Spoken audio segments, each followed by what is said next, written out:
You're watching KFDM 6 News at 6 in HD. I can't even imagine the pain that the family feels going through this. And the first funeral's today. And it's hard. Children they're just babies.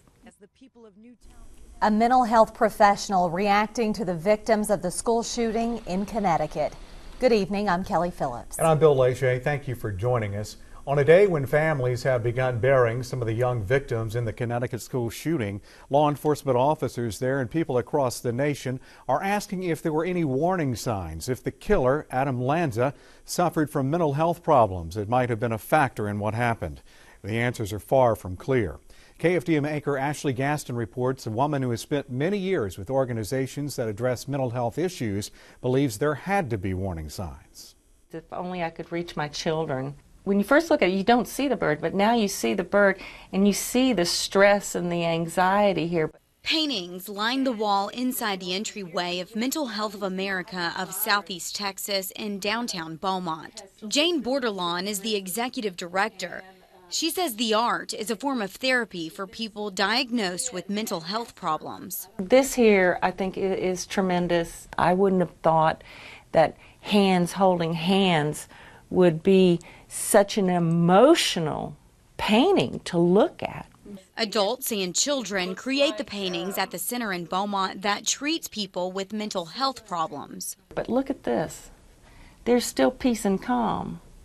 There's still peace and calm, but that anxiety of how do I reach my children? How can I get to my children? Bordelon knows firsthand what it's like to search for peace and joy. She suffered with severe depression for 30 years before she was diagnosed. If families have children that have got issues, families need to reach out for help and not be afraid. Bordelon says it's clear from information now coming to light. Adam Lanza's family was aware he had problems long before Lanza shot and killed 20 children and 6 adults at a Connecticut elementary school. Bordelon says families are often hesitant to reach out. But we're not communicating socially.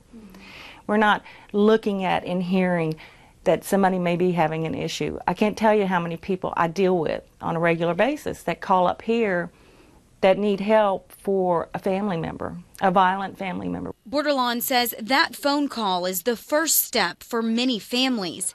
And through therapy, people with mental illness can begin healing and truly living.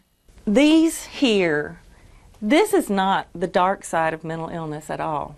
This, to me, represents hope and change. In Beaumont, Ashley Gaston, KFDM 6 News. Bordelon says Texas ranks 50th in the nation in funding for mental health.